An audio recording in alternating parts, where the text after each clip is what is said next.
नमस्कार। कुंभ लग्न Aquarius ascendant वालों के लिए अप्रैल 2025 कैसा रहेगा? 5 ग्रहों की युति हाउस ऑफ इनकम में है, तो ये तो एश्योर्ड है कि 31 मई तक आप लोगों के लिए कैश फ्लो काफ़ी अच्छा रहेगा। लेकिन वहीं पे क्योंकि जिन ग्रहों की युति वहाँ पर है, उनमें से कई ग्रहों का स्वभाव आपस में विपरीत है, यानी कुछ न कुछ कंट्रोवर्सी भी दिख रही है इनकम के सोर्स में या इनकम के आने के तरीके में। तो उसको डिटेल में आकर के स्टडी करते हैं। वो देखते हैं क्या है। सूर्य यहाँ पर 14 मार्च से सेकंड हाउस में 14 अप्रैल तक है। तो सूर्य यहाँ पे राहु के साथ है। सूर्य और राहु ये विषयुति बनती है। सूर्य डिसिप्लिन्ड है, राहु रिबेलियन है यानी विद्रोही है। एक नियमित तौर से काम करते हैं, मास्टर ऑफ द यूनिवर्स हैं। दूसरा भ्रम फैलाते हैं।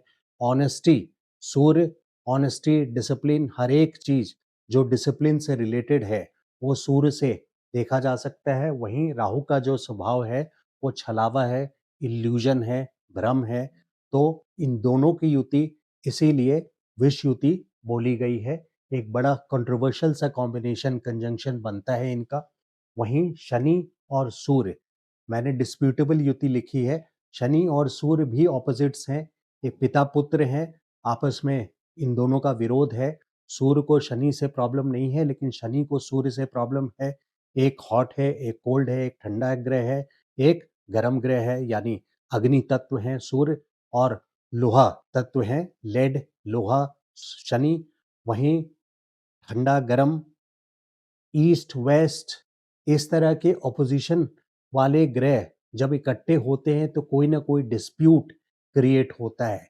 तो यहाँ पे आपको केयरफुल रहना है कि सोर्स ऑफ इनकम में कहीं कोई डिस्प्यूटेबल सिचुएशन नहीं बन जाए। फिर शनि और राहु भी यहाँ पर हैं। ये श्रापित युति होती है। तो श्रापित युति यानी कोई ना कोई समस्या आकर के खड़ी होना। तो शनि मासेस हैं, आम जनता है, और राहु क्या करते हैं, वहाँ आम जनता में भ्रम फैलाते हैं। देखिए, भौतिक सुख देने में राहु नंबर 1 है, मास्टर है। यानी हाउस ऑफ इनकम में जब राहु रहेंगे तो आपके लिए कैश फ्लो एश्योर्ड रखेंगे। लेकिन वहीं पे शनि जो कि आपके लग्नेश हैं, तो आपको भ्रमित भी कर सकते हैं। राहु और शुक्र, भौतिक सुख देने में राहु और शुक्र दोनों ही सक्षम हैं। बहुत पावरफुल योग बनता है जब राहु और शुक्र, क्योंकि दोनों को भौतिकता से सीधा सीधा, भौतिक सुख से सीधा सीधा संबंध है। सुख देने में, सुख सुविधा देने में शुक्र और राहु दोनों का रोल है। लेकिन राहु का रोल छलावा, गलत रास्ते, 2 नंबर के पैसा, इस तरह के सोर्स से भी, साम दाम दंड भेद लेकर के भी राहु का बस ये है कि आपको किसी तरह से पैसा ला करके देना है। कलयुग में ये अच्छी बात मानी जाती है। बट ज्योतिष शास्त्र में अगर आप देखें और स्पिरिचुअल वर्ल्ड में देखें तो डिसेंट अर्निंग ही बेस्ट होती है। कर्म थ्योरी भी यही बोलता है। तो आप सभी मानेंगे मोस्टली लोग इस बात को कि source of income has to be for a decent living.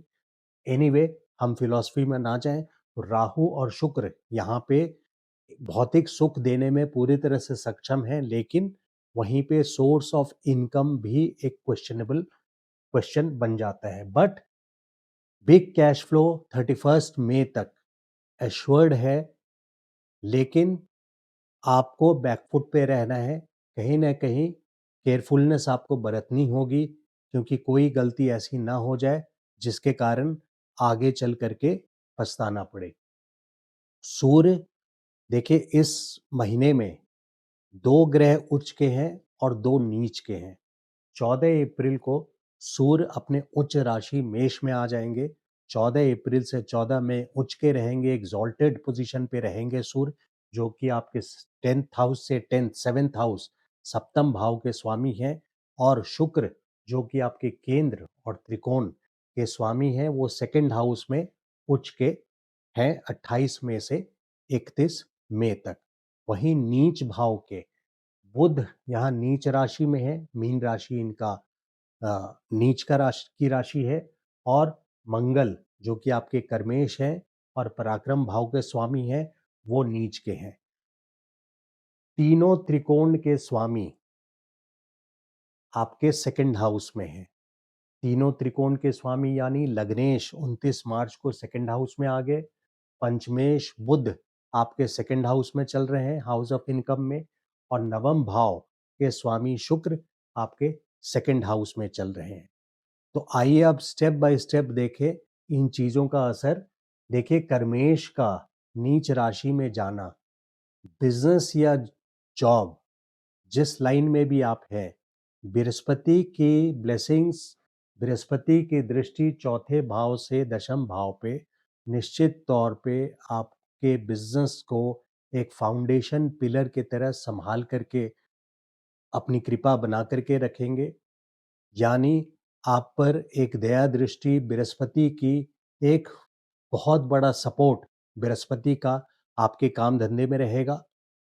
But वहीं पे क्योंकि कर्मेश 10th हाउस के स्वामी, दशम के स्वामी छठे भाव में आ गए हैं और वहां नीच राशि के हैं, तो छठा भाव कहीं ना कहीं आपस में लड़ाई झगड़ा करवा सकता है। तो किसी तरह की डिस्प्यूटेबल सिचुएशन जहां से वाद विवाद खड़ी हो सकती है ना, तो ये वाद विवाद के सिचुएशन में आप ना आए। 7 जून तक, 3 अप्रैल से 7 जून तक मंगल कर्क राशि में है और छठे भाव में है। अगर आप वाद विवाद की सिचुएशन में आए तो आपको बेइज्जती झेलनी पड़ेगी। ये भी हो सकता है कि कोई गुप्त शत्रु, कोई भी शत्रु हो आपका, बिजनेस प्लेस पे हो, घर में हो, सीक्रेट एनिमी हो कोई, उससे आपको बेइज्जती हो सकती है। तो आप अपने किसी भी ओपोनेंट से इस टाइम पे, खास करके इस टाइम से 7 जून तक आप दूर रहें तो वो ज़्यादा लाभकारी रहेगा। इस वजह से, क्योंकि मंगल छठे भाव में आए हैं और नीच राशि के हैं। ओवरऑल देखें, ओवरऑल से मतलब है अगर लंबे टाइम के लिए कुंभ लग्न वालों की कुंडली देखूं तो ये एक बहुत अच्छी पोजीशन आ रही है कि 29 मार्च को आपके लग्नेश करीब 30 सालों के बाद सेकंड हाउस में आए हैं, जो कि हाउस ऑफ इनकम है। तो पूरे 921 दिन, करीब करीब 2.5 साल यानी 921 डेज आपके सेकंड हाउस में रहेंगे। यानी 29 मार्च से लेकर के 3 जून 2027 तक, फिर 3 जून 2027 को ये मेष राशि में चले जाएंगे। फिर 20 अक्टूबर 2027 को मीन राशि में दोबारा आएंगे और 20 अक्टूबर से लेकर के 23 2027 से लेके फरवरी 23 2028 तक दोबारा से ये मीन राशि में रहेंगे। तो टोटल अवधि जो होती है, टोटल ड्यूरेशन जो है वो 921 डेज का है। और इम्पॉर्टेंट यहाँ है कि लग्नेश का सेकंड हाउस में जाना एक आने वाले टाइम पे, लंबे टाइम के लिए आपके हाउस ऑफ इनकम में जाना, एक कंटिन्यूअस सोर्स ऑफ इनकम को ग्रोथ की ओर ले जाएगा। ये जो शनि की एंट्री हुई है सेकंड हाउस में, ये रजत पाया में हुई है, चांदी के पाया में हुई है। ये बहुत अच्छी पोजीशन है शनि का मीन राशि में आपके लिए सेकंड हाउस। तो आने वाले 2.5 साल आप लोगों के लिए बिजनेस या जॉब के लिए बहुत पॉजिटिव साइन है। और 18 मई 2025 इसी साल की बात कर रहा हूँ, आपके बृहस्पति भी पंचम भाव में आ जाएंगे।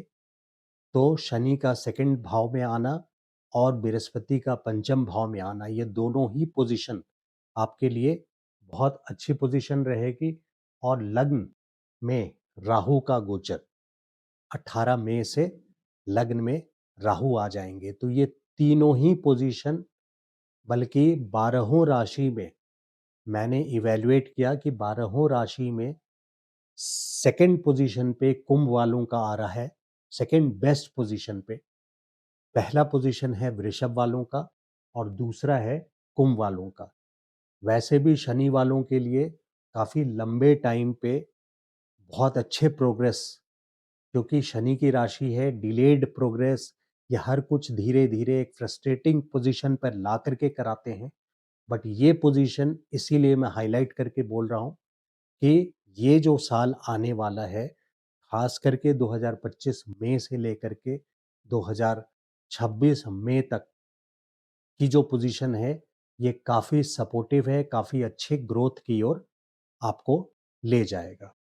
उसकी 3 मेन वजह बताई मैंने, लग्नेश का सेकंड हाउस में जाना, तो वहाँ पे वो ग्रोथ आपको देंगे शनि के हिसाब से 27 तक या 921 दिन पूरे 2028 फरवरी 23 तक।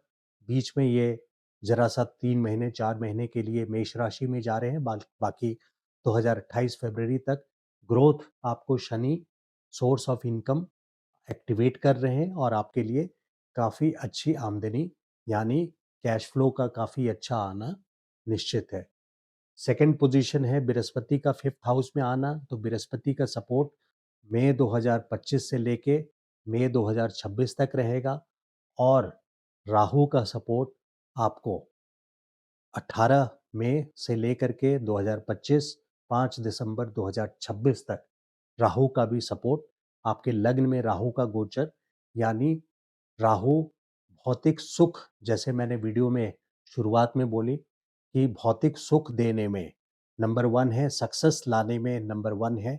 कलयुग का राजा बोला जाता है क्योंकि राहु को एक दानव है, उसको सुख से डायरेक्ट रिलेशंस है, साम दाम दंड भेद, लेकिन वो सक्सेस आपके साइड या आपके तरफ लेकर के आएगा। तो वापस आते हैं इस मंथ के पंचांग पे।